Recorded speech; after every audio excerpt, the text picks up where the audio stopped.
The news begins in West Africa, where President Bola Tinubu and Vice President Kashim Shettima met with the 36 state governors and the Minister of Federal Capital Territory, Nyesom Wike, at the State House in Abuja on Thursday.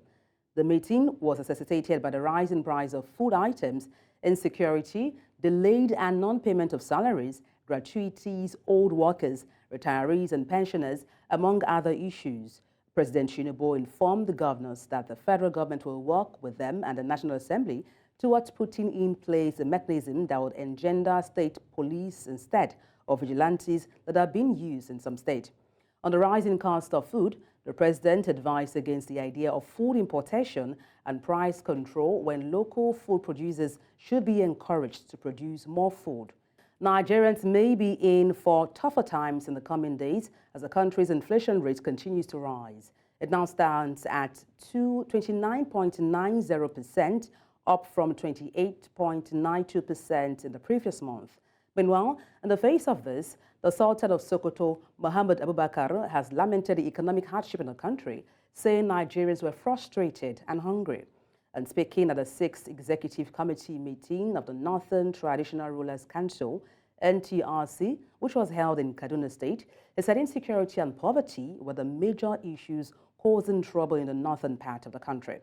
The Sultan said traditional rulers owed it a duty to Nigerians who believed in the traditional institution to bring solutions to the various problems facing the country.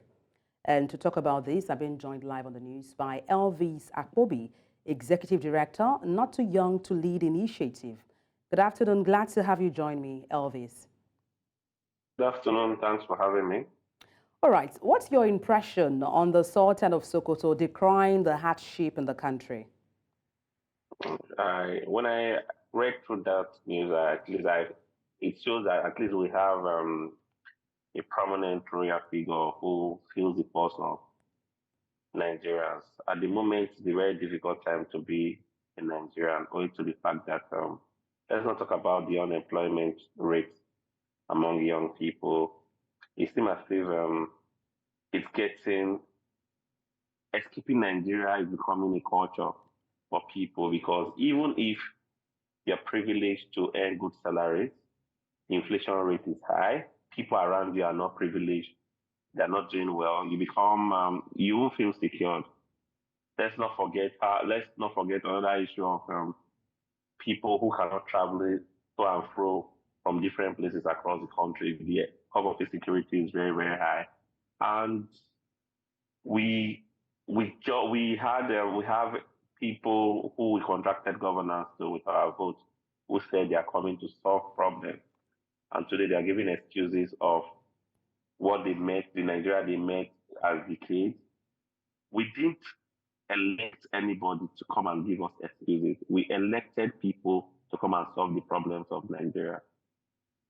So it's quite unfortunate we are facing this. Mostly my generation is facing this, and most of these policies they are being made, these fake policies that are being made and have gotten us here are from people who enjoyed their youthful days, people who after they left school, they got good job, people who didn't even need to have the right surname to have a better life. They are not making fake policies, policies that are making Nigerians escape Nigeria, policies that are making Nigerians give up on Nigeria. I wonder if we continue in this trajectory in the next 1 year. I'm afraid to say it's my boomerang because the average Nigerian today can barely feed. For a country that is blessed with rich human and natural resources, but failed leadership, we should expect worse if we continue like this. Now, talking about fake promises, how do you think we can begin to hold our leaders accountable so we can begin to enjoy the dividends of democracy? The political class have mastered the art of using poverty as a weapon. And when you are poor, you become vulnerable. Let me give you an example. For a civil servant that has not been privileged to see 30,000 or 40,000 in the past, maybe a level 6 civil servant in the past few months, when electioneering comes and you notice that you will not have an yes, you'll forget things you have gone through these past years, and there's a free 30,000. That's where you see vote buying comes in, and that's why you see the worst people being elected to make policies, mostly fake policies for us. So for me, the political class, they've mastered that act of weaponizing poverty to keep Nigerians where they are, to make them not dream, get higher in whatever they're doing, to always keep them, to come back to them. Just it's like a recycling thing, and that kept us stagnant. If not, if we Nigerians will bury the asset, devoid of ethnicity, whatever, we say we want to take the bull by the horn, I think we'll get it right. We've seen it now. I'm happy. These problems we are faced with today, this hardship we are faced with today, that's nothing to do with being either you're a PDP or you're a Labour Party or you're an APC person. It's hitting on everybody. So it's time we should prepare for the next election, because it seems as if those who've contracted governors today are giving us excuses. They don't want to fix this country. And sometimes I wonder how we're going to continue like this till the next election, because it's time we take the bull by the horn as Nigerians. Yeah, but Elvis, before we prepare for the next election, how about now? How do you think the hardship being experienced in Nigeria can be alleviated? Engaging, confronting those who've given governors, contracted governors to which I have voted. I was meant to understand that the privileged chief of staff to the governor used a statement that he wants to the social media is a menace. That's a trick. That's a statement that is undemocratic, trying to shut our mouth. At the moment, it's the social media as a tool using engaging these people that will remind them the promises they made during electioneering. We'll keep doing the hashtag, the Nigeria we want, the Nigeria they promised, and how they should implement it. So between now and the next election, we'll keep calling them out until they fix Nigeria, because we didn't elect them there to give us excuses. Well, let me get your thoughts on the statement of the Sultan of Sokoto saying that the major problem in the northern area is poverty and insecurity. And why is that so, if I may ask? For me, it's not even about only the northern area. It's across the country today. Across the country today, it's difficult for you to drive a flashy car, owing to the fact that the poverty curve is very, very high. So the moment you're doing very well, you become a prey to those that are not doing very well. Because ordinarily, lately, let's not forget that the things we ordinarily should have as Nigeria, the basic amenities, we beg for them. We go extra miles to get them. So at the moment, the insecurity curve is high because the poverty curve has skyrocketed. Now, another thing is for us to get a peaceful Nigeria, we must create an enabling environment where people can work diligently, where they can get paid for their work, and where the prices of things will reduce, that will meet up the basic income they get. Because people today are going to do illegal things just to put food in their mouth, just because there are no enabling environment, our policies are not working. I don't want to talk about the low power supply across the country. We are faced with climate change. Our naira is, the value of our naira is depreciating daily. We don't produce anything. Where did we get it wrong? How do we solve this problem? That's where the National Assembly comes in.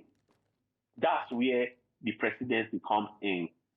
Let's not also forget too that the news that are coming are uninspiring. Is either you hear that a particular minister diverted funds, or you hear that there was a news I read the other day about allegedly someone forging the former president's signature to pay almost a particular amount of money in billions of dollars. If people can amass that wealth, the commonwealth of people in their own personal accounts, and you want people to stay suffering and you want them to be a peaceful society.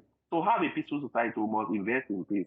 And investing in peace means investing in the citizens, creating policies that will make this Nigeria as a country habitable, and not for people to escape the country. So as it seems today, a lot of people have given up on Nigeria. Well, that's the most we Yeah. can take on the news. Thank you for your insight. Elvis Akpobi, Executive Director, Not Too Young to Lead Initiative. Thank you once again. Thank you for having me. The Nigerian Association of Road Transport Owners have threatened to embark on a nationwide strike over what they describe as high operational costs engineered by rising inflation rates in the country. NATO, the umbrella body of all commercial transport owners and operators in Nigeria that engage in the business of moving goods, passengers and petroleum products from one place to the other throughout the country and in the West African sub-region. The president of the association, Yusuf Uthman, said his members could no longer meet up with delivery of petroleum product as operational costs currently outweighs earnings. He explains that what marketers currently pay a NATO member to load and deliver one truck of 40,000 liters of petroleum product is 1,320 naira per trip, while actual expenses sit at 1 million rather, 285,000 per trip. And moving on to another story, to election now. Election stakeholders have called for the establishment of a specialized election court that will handle all post-election disputes to enable them, get timely resolutions. They say with the increasing number of litigations recorded from 2023 general elections, there is a need to improve the process and amend the nation's electoral act so as to reduce the time election tribunals take to resolve disputes. Our correspondent, Edong Joseph, has details. Election litigations have become a regular feature in Nigeria's election cycle. This usually spans over disagreements with the conduct of party primaries to the election proper, including methods adopted for the declared results. And drawing from the 2023 general elections, about 1,209 petitions were filed by candidates and political parties challenging the entire electoral process. One organization which has monitored the 2023 general elections disputes says that there has been an upsurge in petitions over grievances against the process, but expressed concerns over the delay in resolving the disputes at the courts.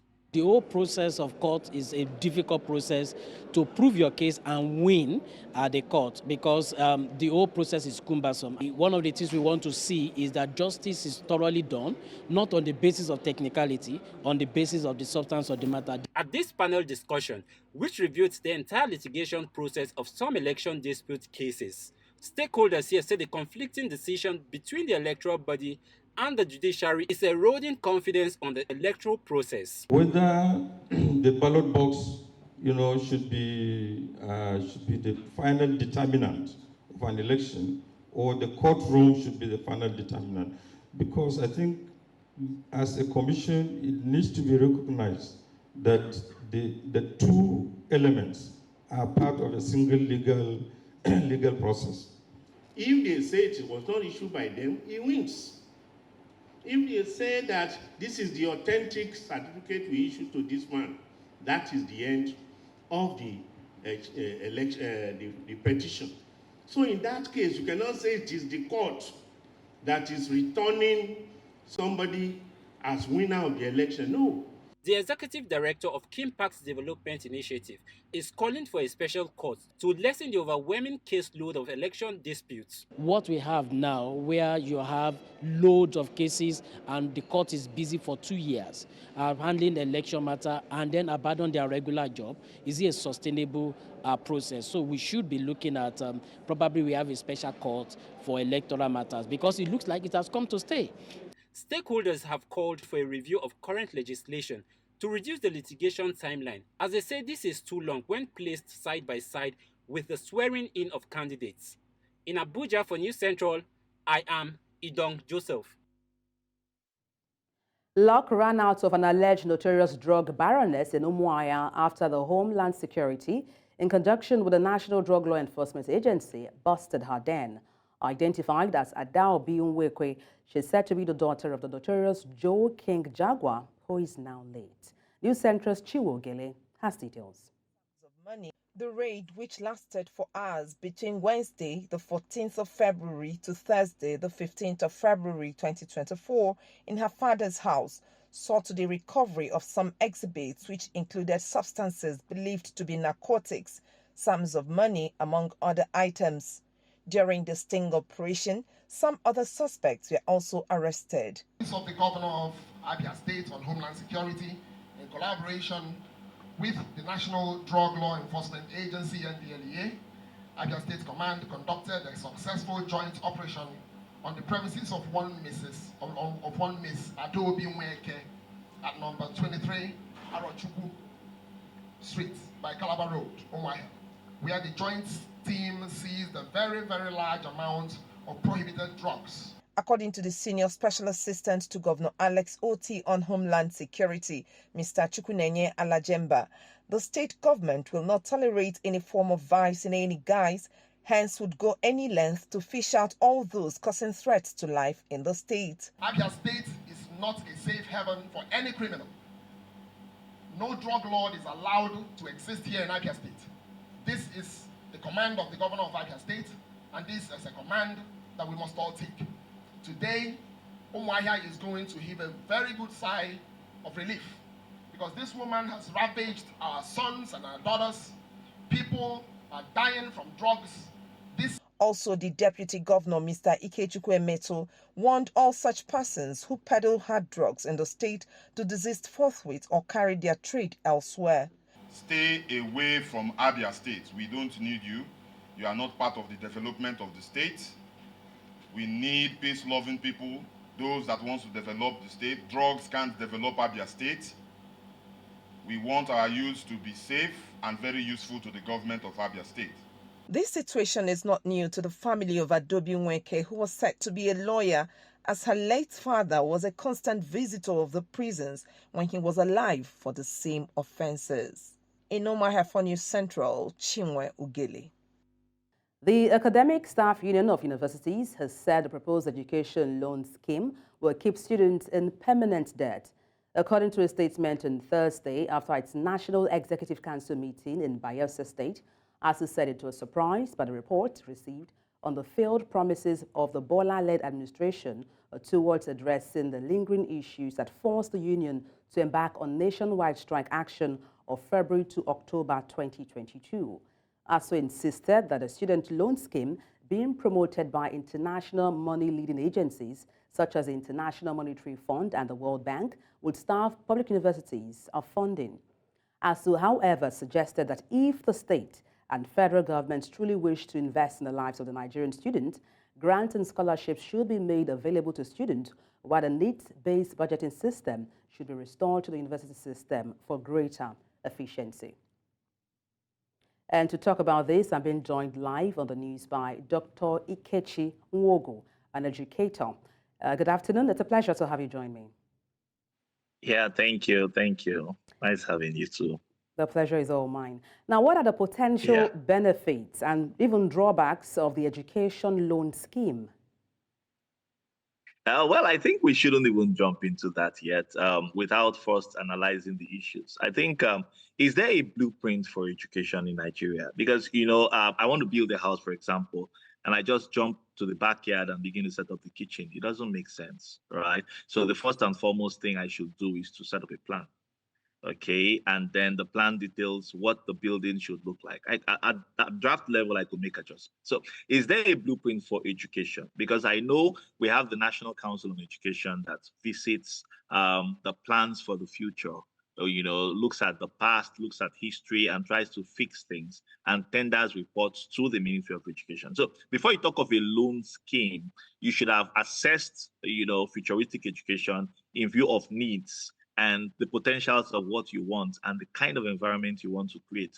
Then when you have done that, there would be some financial shortfalls. For example, I've had to speak in certain fora where students are unable to pay fees.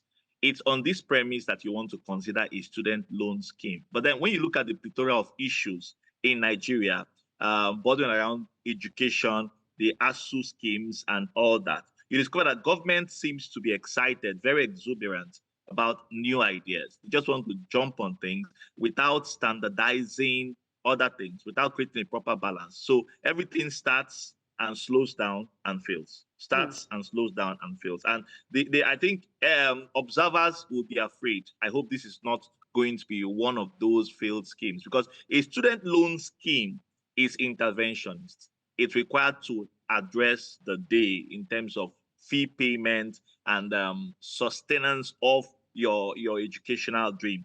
But then another question to ask is, what category of students? So when you talk about a loan, you're looking at indigency. You're looking at students who probably want to go to school but can't afford the fees. And then you're now asking yourself, will this be in public schools or private schools?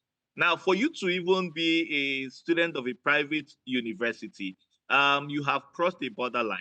You should be looked at as elitist. Maybe somewhere in between, there was the loss of a sponsor, the loss of a guardian for which you couldn't pull through with this. So how do you categorize it? Are you going to now create a standard balance, a fair balance for everybody? So, we're giving you 10,000 naira across the board, okay, whether you're in private or public. So for public schools, that could suffice in some states, not in all the states. But for the private schools, it's a no-no. So it has to be a proper plan. It has to be a proper plan, looking at the blueprint, looking at the future, looking at the past, and saying, yes, this can stand before we say it's a pro or it's a con. Okay, following up on what you talked about regarding the dichotomy of who can afford or can't afford a loan scheme, are there alternatives to the education loan scheme? Yeah, government should pay attention to education. Has government fully addressed the issues, the backlogs of issues on ASU?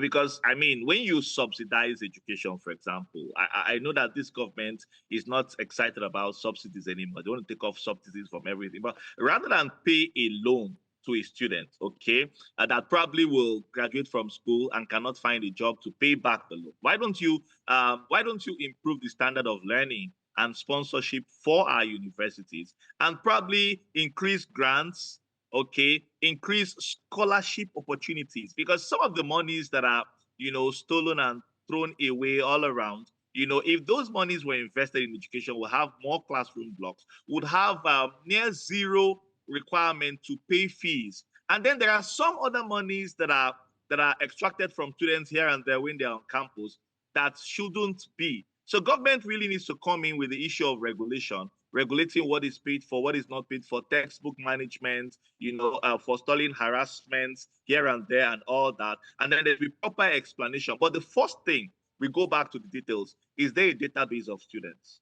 Does government really sit down now and say we have XY number of students across the board in Nigerian universities? Okay, do we have all universities with a functional portal, interactive portal that can very readily tell us this is the number of students we're catering to. This is the number of students who really need these loans and otherwise. So you see, it's deeper than just what it looks like at the surface. Okay, let's assume this student loan fee is implemented. I know we've talked about, data, proper data keeping, and also you reference the need for affordability for those, less privileged. But let's assume this student loan fee is implemented. What are the likely drawbacks or disadvantages we're looking at ahead? Yeah, so when you don't have a data bank, you don't even know who is a bona fide student. So I walk into the agency, whatever it is, the governing agency for the student loan scheme, and there isn't a proper identity. Okay, maybe I just print the ID card of any university or whatever as a means of identification. Okay, so I graduate from school. Now, some of the students will die midway. Life happens, okay, unfortunately so. Some would proceed to the youth service, but you realize that the student loan scheme should center around building back Nigeria. So I have collected a loan from the government, okay, I've paid my way through school, I've procured a sense of expertise. I should have a plan to come back and work in Nigeria, okay, to build Nigeria, and then from which way I can pay back in bits. Okay, that's where a proper detail of how much I've collected, and then a tracking system, a follow-through system on my progress in life. But where those things are not really put in place, it becomes another charity scheme. It becomes another waste. And in Nigeria, there's a strong entitlement mindset. So most times with the agri loans, with other loans, you discover that it ends up as a grant. Because these entitled citizens want to collect as their share of the national cake, without minding, I've not received any blessing before, without minding the impact on another citizen, because this is meant to be a revolving scheme. So I pay back, maybe with some minimal interest, and then it helps me, it helps the government also give the same loan to my brother, and then my brother pays back, then give to my sister pays back. But when, there isn't a proper capture, okay, my brother is in power today, so it's my right. I take the loan, I don't pay back, or I find a way to cover up my tracks, I change my identity, change my name, change all of that. And government is not well able to capture all of these details in proper essence. You discover it goes to waste. It becomes, it develops wings and flies away. It's unsustainable. And that's a fine place to leave it. Thank you so much for your time, Dr. Ikechi Uwogu, an educator. Thank you once again. Thank you very much. Thank you for having me. Nigeria's Senate has described as illegal the 2.59 trillion naira tax credit scheme introduced by former President Muhammadu Buhari for road construction across the country. And this was the Senate Committee on Finance as they met with representatives of the nation's national oil company and the leadership of the Federal Inland Revenue Service. Amadine Uyi reports. This Senate committee meeting was called at the instance of the Senate Committee on Finance and had in attendance representatives from both the Federal Inland Revenue Service and the Nigerian National Oil Company Limited. The committee investigating income generated by the nation's oil company expressed displeasure at the management of the funds, especially as it was used to offset infrastructure construction liabilities of the federal government. The Constitution has said it. Every revenue accruing to the government should go to the Consolidated Revenue Fund. Notwithstanding, even if an NPC is a limited liability company, no matter what the circumstances look like,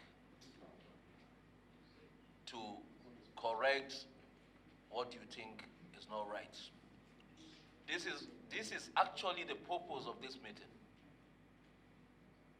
But, we are part of the government.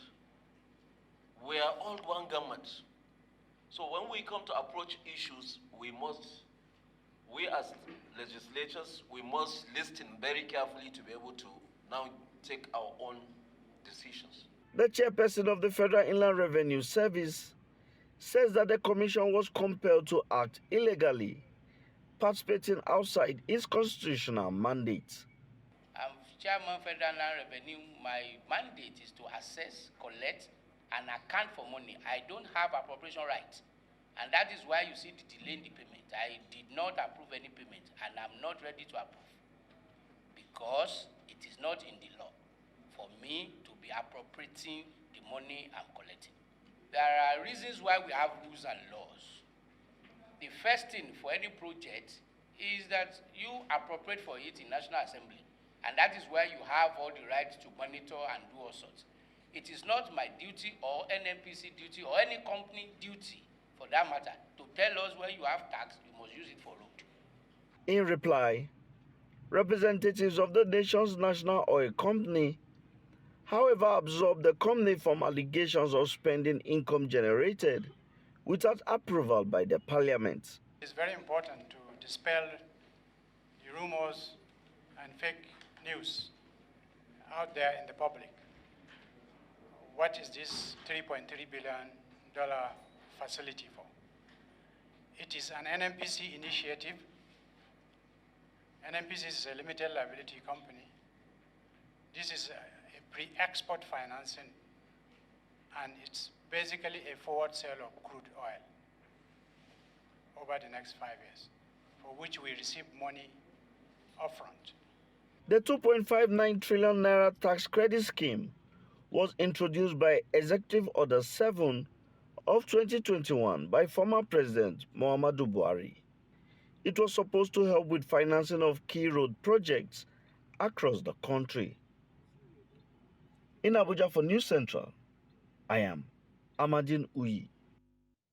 The postponement of the presidential election in Senegal, which has now been overturned by the Constitutional Council, has plunged the once stable West African nation into an unprecedented political crisis and is now affecting the economy. Companies like Carapide, a goods and meal delivering enterprise in Dakar, which employs nearly 70 people. The frequent internet outages and bans on two-wheeled vehicles during calls for demonstrations are preventing it from operating normally.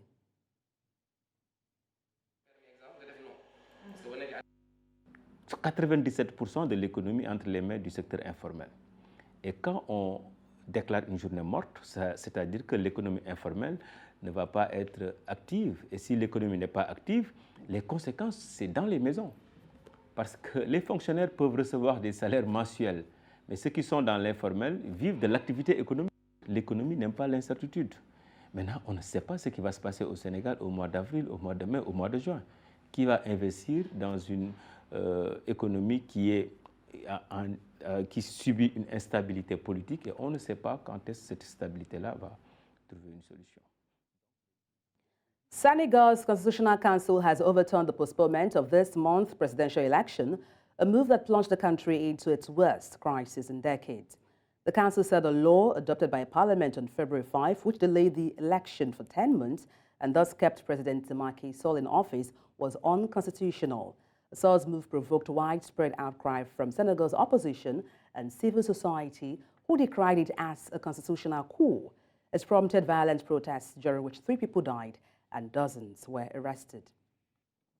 And to talk about this, I'm being joined live on the news by David Osabute, convener, Model ECOWAS Summit and political analyst.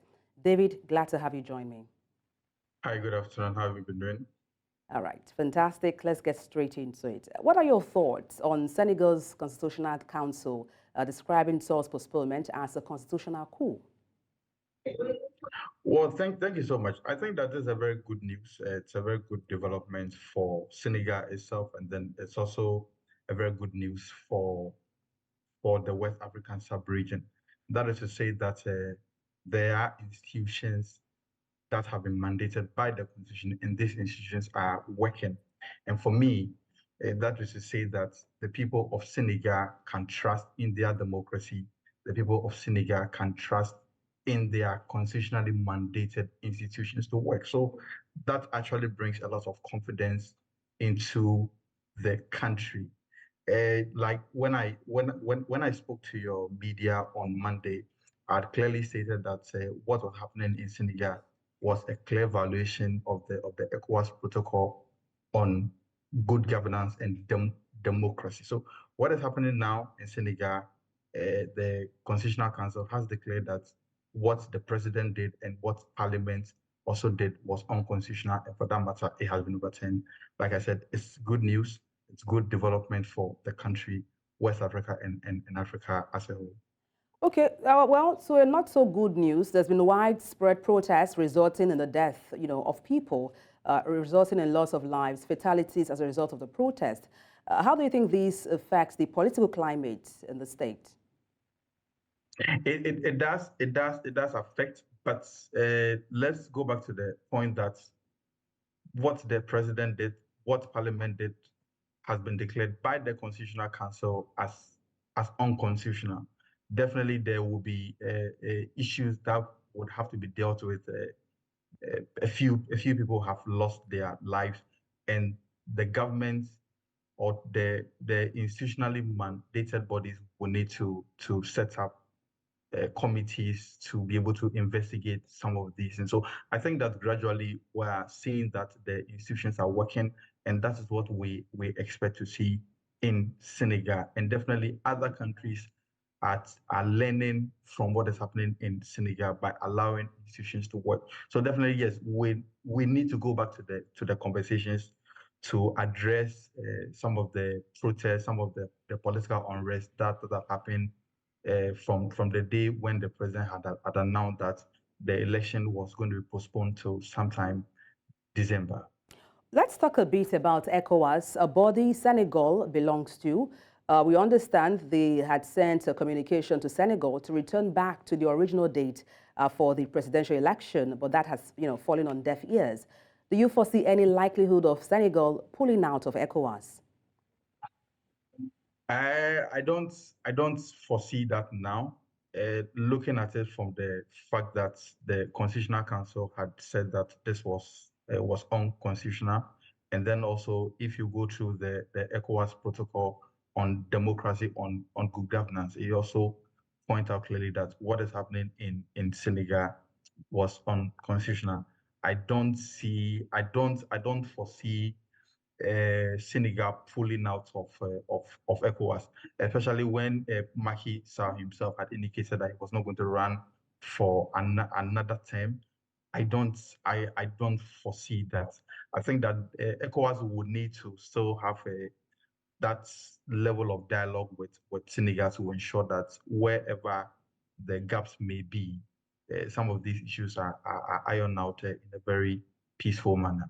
But I don't see Senegal pulling out of ECOWAS.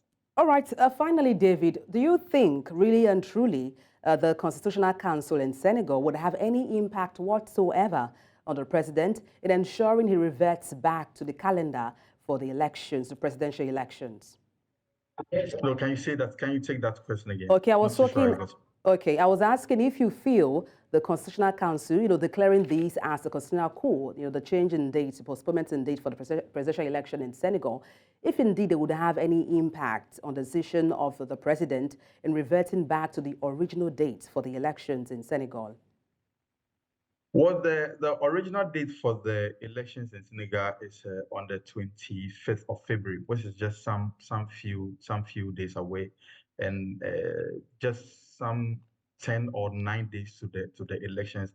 I don't think that 25th February date is still a workable date. And then if you look at the provisions of the Constitution of Senegal, Macky Sall is required to exit office by April 2nd. Definitely, the elections would have to be organized, I'm sure, sometime a month from now, so that we are ensuring that that's a transition before Macky Sall leaves office, is met. But I don't think that the electoral body of Senegal would be able to meet the February 25th date.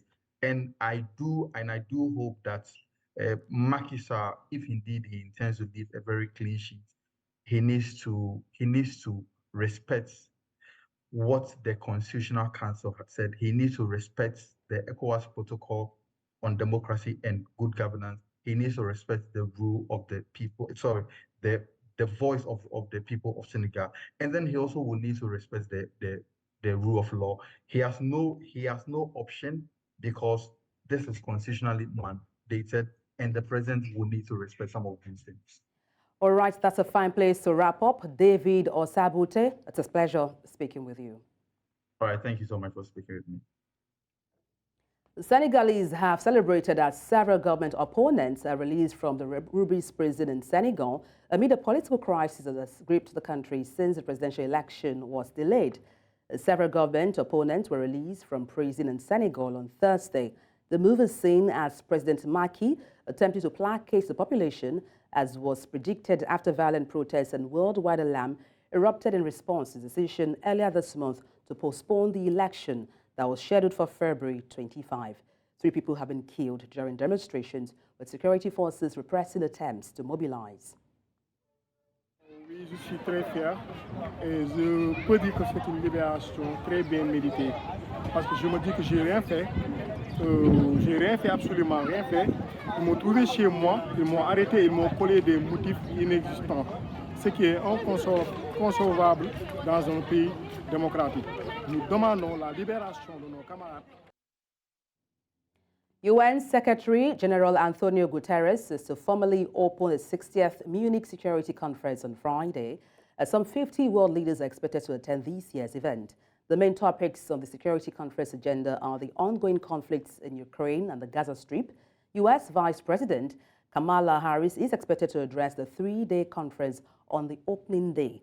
On Saturday, German Chancellor Olaf Scholz and Ukrainian President Volodymyr Zelensky are also expected to speak. Israeli President Isaac Herzog and Foreign Minister Israel Katz are to attend, along with the high-ranking representatives from the Palestinian Authority, Saudi Arabia, Qatar, Egypt, and Jordan. A key issue expected to be discussed on the sidelines is the outcome of November 5 election in the United States and what will happen if former U.S. President Donald Trump is re-elected. At least 11 people were killed and some injured in a devastating fire that ripped through a paint factory in India's capital, with rescue teams still searching for survivors. The fire broke out on New Delhi's northern outskirts late Thursday. The fire services said the fire had since been contained and the cause of the blast was yet to be determined. Factory accidents are common across India, with owners often ignoring basic safety requirements and operating without permit. More than 40 people died in the fire factory making school bags and shoes in Delhi in 2019. And that's all on the news at this hour. But before we go, let's take a look again at some of the major highlights. President Tinubu meets Nigeria's 36 governors over rising food prices and rules out food importation. Senegal's Constitutional Council declares presidential election postponement unconstitutional. World leaders converge in Munich for annual security conference. Send your eyewitness report to the WhatsApp number on the screen and follow us on social media. We are at News Central TV. You can watch us live on DSTV, channel 422, Star Times, channel 274, Avo TV, and YouTube. Many thanks for watching. I am Adebola Adeduba.